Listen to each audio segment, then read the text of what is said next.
एक बहुत बहुत बड़ा वाकया है, ऐसा वाकया, ये सारे के सारे आदर्श केवल मुसलमानों के लिए नहीं, दुनिया के सारे इंसानों के लिए, हजरत मोहम्मद सल्लल्लाहु अलैहि वसल्लम के लिए रहमत ऐसी, दयालुता ऐसी कि एक बार एक गैर मुस्लिम आपके यहाँ आया, आपका मेहमान बना, पेट उसका खराब हो गया खाना खाने से, रात में उसने बिस्तर में पखाना कर दिया। जब उसकी नींद खुली उसको बहुत शर्मिंदगी महसूस हुई और वो चला गया, डर शर्म की वजह से चला गया, छोड़ के चला गया। काफी दूर आगे गया तो उसको याद आया, अरे हम तो तलवार भूल गए। तो तलवार के लोभ में वो फिर वापस लौटा। जब वापस लौटा, उजाला हो गया था, उसने हजरत मोहम्मद सल्लल्लाहु अलैहि वसल्लम के निवास के पास उसने आवाज़ सुनी कि एक सज्जन कह रहे हैं, ऐ अल्लाह के रसूल, ये आप क्या कर रहे हैं? आप तो पखाना धो रहे हैं, ये मुझे करने दीजिए। तो अल्लाह के रसूल सल्लल्लाहु अलैहि वसल्लम की आवाज़ आई कि वो मेरा मेहमान था, इसलिए काम मुझे करना चाहिए। ऐसी थी रहमत। और माफी का उदाहरण देते हैं, और उसके बाद जरा हम लोग अपने से तुलना करें कि हम कैसे हैं। एक गैर मुस्लिम आया मस्जिद नबवी में, उसको पेशाब लगी, खड़े खड़े मस्जिद में पेशाब करने लगा। मुसलमानों की नजर पड़ी, मारने के लिए दौड़े, आपकी नजर पड़ गई, आपने कहा खबरदार, उसको मारना नहीं। मुसलमान इस दुनिया में लोगों के लिए दुश्वारियां पैदा करने के लिए नहीं आया, रहमत के लिए आया है। उसे माफ कर दो और जाओ एक डोल पानी लाओ और उसमें डाल दो, उसको माफ कर दो। लेकिन यही आज हम क्या करते हैं, होली में कोई रंग डाल दे और फिर देखो क्या होता है।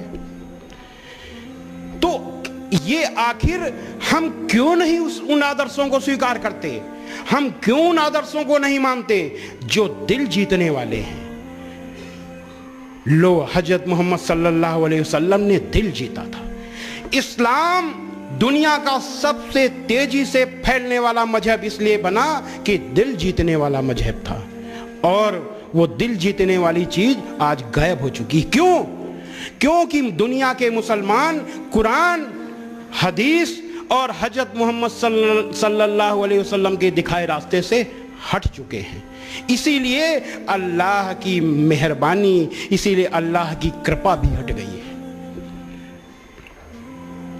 एक अभी हमने बताया, भलाई और बुराई बराबर नहीं हो सकती। बहुत पुराना, बहुत मशहूर वाकया है हमारे, अगर कुछ शायद मुस्लिम भाई सब जानते होंगे, गैर मुस्लिम भाई अगर होंगे या मीडिया के लोग होंगे, हम उनको बताना चाहते हैं कि हजरत मोहम्मद सल्लल्लाहु अलैहि वसल्लम जिस रास्ते से निकलते थे, उस रास्ते में एक बुढ़िया बाई का घर था।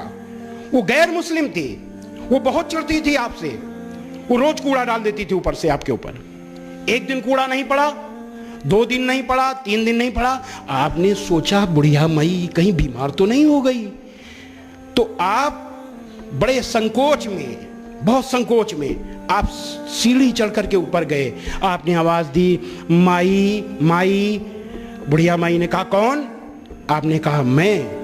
ओ बुढ़िया माई सुनते ही बहुत तेजी से नाराज हुई, अरे मोहम्मद कैसे आए? आपने कहा, माई, बहुत नम्रता से, माई आपने 3 दिन से मेरे ऊपर कूड़ा नहीं फेंका, मैंने सोचा कहीं आप बीमार तो नहीं हो गई। इतना सुनना था कि बुढ़िया माई फूट फूट कर रोने लगी, कहने लगी, अरे मोहम्मद, मैं कितनी बुरी हूं, आप कितने अच्छे हो, मैं आपके ऊपर कूड़ा फेंकती थी और आप मेरा हाल लेने आए हो। और ये कहते कहते अंतिम समय आपकी अनुयायी बन गई। भलाई और बुराई बराबर नहीं हो सकती। तो लोगों की सख्त बातों का ऐसे तरीके से जवाब दो जो बहुत अच्छा हो। ऐसा करने से तुम देखोगे कि जिसमें और तुम में पहले दुश्मनी थी, अब वो तुम्हारा गहरा दोस्त है। हजरत मोहम्मद सल्लल्लाहु अलैहि वसल्लम ने ऐसे दोस्त बनाया।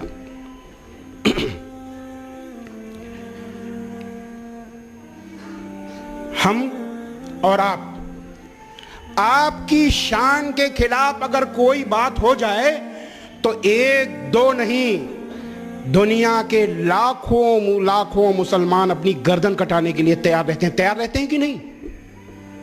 लेकिन आप अपनी जान देने के लिए तो तैयार हो, लेकिन आप उनके आदर्शों को मानने के लिए तैयार नहीं हो। जरा सोचिए, जिसने ओझड़ी फेंक दी आपके ऊपर, जिसने आपके ऊपर गंदगी फेंकी, जिन लोगों ने आपके ऊपर कंकड़ फेंके, जिन लोगों ने आपका पीछा किया तमाम अपशब्द कहते हुए मक्का में, उन लोगों से आपने कोई बदला नहीं लिया। कहा माफी माफी और माफी। ताइफ का वाकया, कितनी बुरी तरह घायल किया गया था ताइफ में आपको, और जब अल्लाह ने कहा आपसे कि कहिए तो मैं ताइफ को कुचल दूं, आपने क्या कहा? आपने माफी दे दी। जो हजरत मोहम्मद सल्लल्लाहु अलैहि वसल्लम अपने ऊपर प्रत्यक्ष अपमान और अत्याचार करने वाले को केवल माफ कर रहे हैं, उनके अनुयायी दूसरों को माफ क्यों नहीं कर रहे? क्यों दिल जीत नहीं रहे? जब अल्लाह के रसूल दिल जीतते थे तो आप क्यों नहीं दिल जीत रहे? और माफ करिएगा, अभी मैंने एक लेख लिखा है पश्चिमी उत्तर प्रदेश के लिए। कुरान मजीद की आयत क्या है? अल्लाह का हुक्म है कि ए मोहम्मद, मोमिनों से कह दो कि अपने निगाहें नीची रखा करें और अपने शर्मगाहों की हिफाजत करें। किसी भी महिला को छेड़ना तो दूर, उसको गलत नजर से देखना, गलत नजर से सोचने तक की मनाही है इस अल्लाह की, अल्लाह का हुक्म है। लेकिन और आगे क्या आयत है? दूसरी अगली आयत क्या है कि ए मोमिनो, इंसाफ पर कायम रहो और खुदा के लिए इंसाफ की गवाही दो, चाहे इसमें तुम्हारा या तुम्हारे माँ बाप का या तुम्हारे रिश्तेदारों का नुकसान ही क्यों ना हो। लेकिन हम क्या करते हैं? जो व्यक्ति, हम और आप, जो अल्लाह के हुक्म को नहीं मानता, जो अल्लाह के हुक्म के खिलाफ जा रहा है, वो नाम का मुसलमान है। अल्लाह की नजर में, इस्लाम की नजर में मुसलमान नहीं है वो केवल उसका नाम है मुसलमान का। लेकिन आज क्या है कि उस मुसलमान को जो अल्लाह के हुक्म के खिलाफ जा रहा है, उसकी हम तरफदारी करते हैं। क्या हम इस्लाम को नुकसान नहीं पहुंचा रहे? क्या हम दीन को बदनाम नहीं कर रहे? कोई बोलने के लिए तैयार नहीं इस पर। मुझे इतनी बेचैनी है कि मैं क्या कहूं। कोई इस पर बोलने के लिए तैयार है। मैं खुल के नहीं कह सकता। मेरी एक सीमा है, मेरी एक मर्यादा है। अगर उस मर्यादा को मैं लांघ जाऊंगा तो मैं खत्म हो जाऊंगा। उस मर्यादा को लांघना नहीं चाहता। लेकिन अंदर ही अंदर मुझे इतनी बेचैनी हो रही है कि दुनिया के सबसे बड़े सिद्धांत को, दुनिया के सबसे बड़े दीन को कुछ लोग नासमझी की वजह से ऐसे पेश कर रहे हैं